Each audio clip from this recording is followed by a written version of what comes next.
So, when a woman is pregnant, there is a baby developing inside of her stomach. A real human being. Now, this mother has to give oxidized blood to the baby. So that is good blood to help the baby live. And the baby gets rid of unoxidized blood that goes into the mom. So the baby gets healthy, gives unoxidized blood to the pregnant mom, and so she gets sick because of that. It's called morning sickness. Might be some moms in here who are familiar with morning sickness. So she gets sick in order to keep the baby healthy, and then eventually, about 9 months later, this baby is born out of darkness. In my opinion, newborn babies look like aliens. If you're taking notes, you might want to write that down. But that's just my opinion. Okay, so this baby is born out of darkness into light, and this baby is learning new things about the world around her. She is learning that there's more to the world than just darkness, but that there's something else. And so this baby begins to open her eyes and see what's going on around her. Her perspective begins to widen a little bit from darkness to adjusting to the world. Then this child gets a little older, and she's learning how to wave. When you wave at a baby, how does the baby wave back? Oh, got one. Pink hair. Stand up, do the wave for us. Right there. When a baby is learning how to wave, the baby waves at itself. Because the baby's perspective isn't wide enough to understand that a wave isn't just a hand facing yourself. Because that's all she knows, right? That when someone waves, then there's a hand facing her. So in order to wave, well, there has to be a hand facing me. So I'll wave back. But then the baby gets older, and perspective widens a little bit, and the hand turns around. She learns how to wave the right way. And then she gets to this stage where she's like, where do babies come from? Why is the sky blue? Can TVs explode? What are toenails made of? The questions just start coming out. Now, if you have older than another sibling was born, like me, my little brother Jacob. And you also might remember getting really annoyed with these questions. Stop asking questions. I don't know. I don't know if TVs can explode. I assume they can. Not sure. Get a little annoyed, and sometimes you'll hear, like, my mom sometimes got a little frustrated. You're always on edge. You don't get any questions. Speaking of my mom, she and my father are both child psychologists. That is the punchline.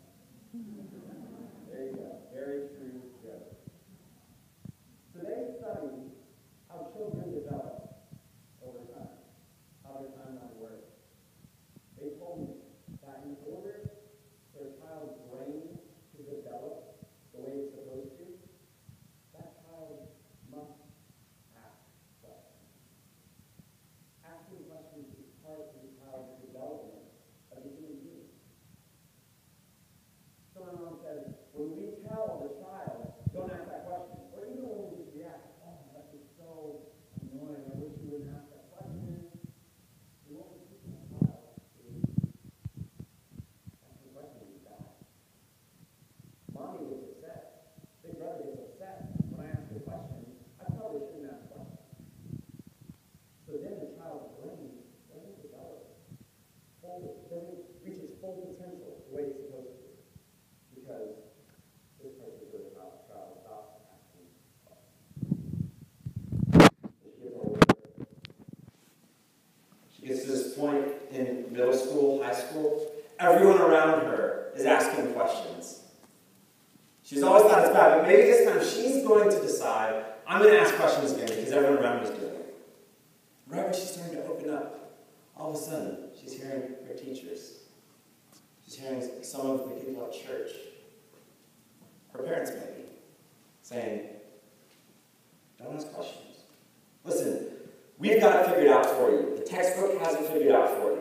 I've got it in my lesson plan. God's got it worked out. Don't ask any of these questions anymore.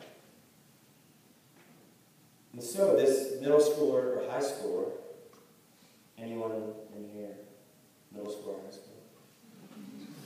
Okay, handful, just a few. This middle school or high schooler learns another lesson. Asking questions is bad. Should not ask questions. And the brain doesn't quite develop the way that it's supposed to. And so I'm thinking, we as Christians have a parent who gives good blood so that we can be born out of darkness and our perspective on the world begins to grow and change and develop as our spirits grow and go through these necessary phases of asking questions. Who is God? What is God's plan for my life? What do I do now? How do I get through this? We begin asking questions so that our spirits can grow the way that God has made them to grow. And so here we are in middle school or high school. And you are faced with the opportunity to ask questions. My hope for you is that throughout this week, you would feel comfortable enough to ask questions, to continue to, or to begin to, if you haven't already. It could be big questions about the world, about humanity, or small questions about yourself, or your life, the things going on around you.